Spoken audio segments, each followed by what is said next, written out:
So here is an Atwood machine problem, a modified Atwood machine problem, because we have one block on the table here and one block hanging off the edge.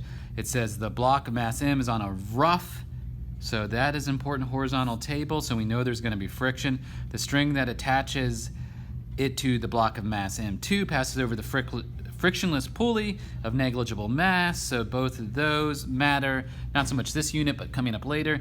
The coefficient of kinetic friction is mu k, so they give us that between M1 in the table, and that's less than the coefficient of static friction, mu s. That's pretty much always the case, that the coefficient of kinetic friction has to be less than the coefficient of static friction. So the very first thing they want us to do here is to draw a free body diagram for block 1. So let's do that.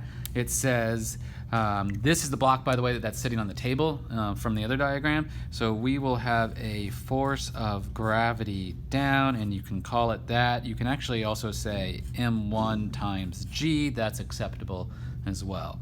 We know that we have a normal force up, and they very well might give you a grid and expect you to draw the normal force and the force of gravity as the same value there. We will have a force to the right, that's the string, so we will call that tension, and we will have a force back to the left, and we will call that the force of friction. Now, in the beginning of the problem, they didn't actually say if it's accelerating, if it's sitting still, or what, and so we don't know what strengths to draw them.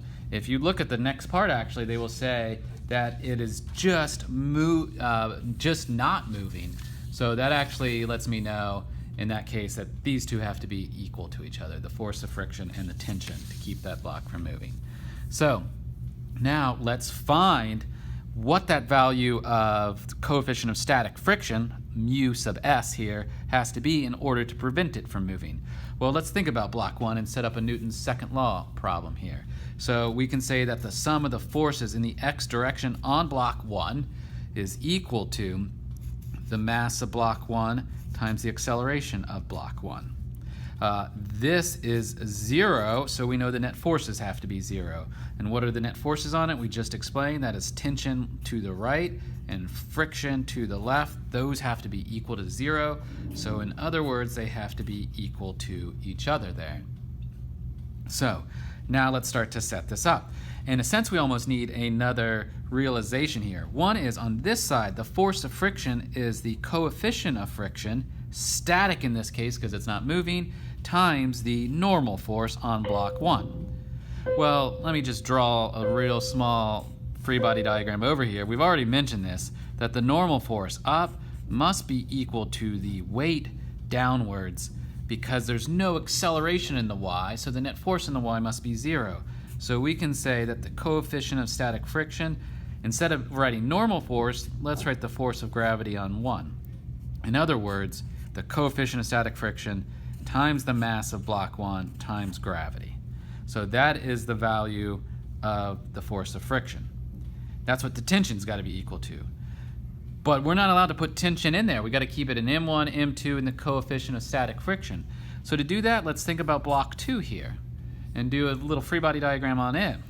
We've got tension up on the block hanging off the edge, and we've got the force of gravity on it hanging or pulling down. If it's not moving up or down, if it's stationary, then these two must equal each other. So the tension right here must be equal to the force of gravity on block 2. So I can say the mass of block 2 times gravity is equal to, pull the right-hand side of the equation from all the way over there. Notice there's a gravity on each side of the equation, so those actually cancel out, and it wouldn't matter what planet you did this on, the answer would be the same, that the coefficient of static friction has to be equal to mass 2 divided by mass 1 there. And so their ratio in regards to that. Next part there, they say the blocks are set into motion, giving M2 a momentary downward push.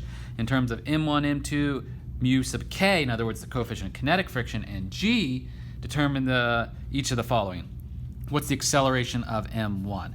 Well, this might lead you sort of astray here. What you really want is the acceleration of the system, and M1 is part of the system because that's going to be easier to solve for. if you try and solve this, you'll quickly realize you don't know the tension and you can't solve it. But we can solve for the acceleration of the system.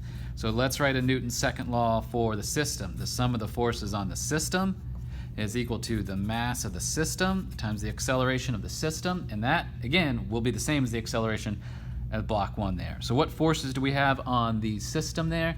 We've got the force of gravity on block 2 is going to move the whole thing like to the right and down. And we've got the force of friction back the other way trying to slow it down. And that will be the mass of the system times the acceleration of the system. Let's substitute in for each one of these values. The force of gravity on block 2 is mass 2 times gravity. The force of friction, we already solved for that in the other one. It comes from right here. We just solved for that, so let's substitute that in here. Is going to be the coefficient. Only difference is this time it's kinetic, not static, and that will be multiplied by the normal force, but the normal force equals the weight of block 1, so m1 times g. Over here on this side, the mass of the system is the sum of their masses, so m1 plus m2 times the acceleration of the system. And so now let's just rearrange and solve for the acceleration of the system. It'll be m2 times g minus coefficient of kinetic friction times m1 times g. You could factor out that g if you wanted to. All of that over the quantity m1 plus m2. Man, that's a mess. But there it is. And if you think that's a mess, then look at this next part here.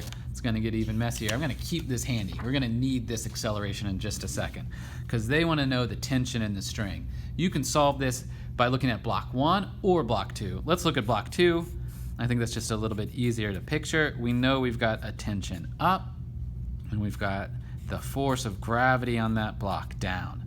And so that is when we go to write the Newton's second law. The sum of the forces on block 2 is equal to the mass of block 2 times the acceleration of block 2. So the forces, again, I'm just going to call it the way that it moves positive. So we got the force of gravity on 2 in the positive direction, tension back in the negative direction, and we've seen this story before. This is going to work out to be the Frankenhoff equation. So if I substitute in for this, which is mass times gravity, move this tension to the other side, subtract this over here, factor out the mass, you will get this. That will be mass 2 times the quantity of g minus the acceleration of block 2. And we solve for the acceleration of block 2.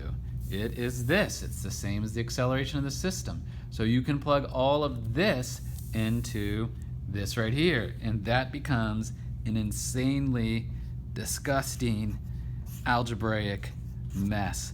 And I am not going to attempt to clean this up at all right now. I am just going to leave it as is, substituting the acceleration from here with what we found before. You can actually clean it up. Oh, let's close the parentheses there. And it actually isn't as bad once you get it all cleaned up, but good enough for right now.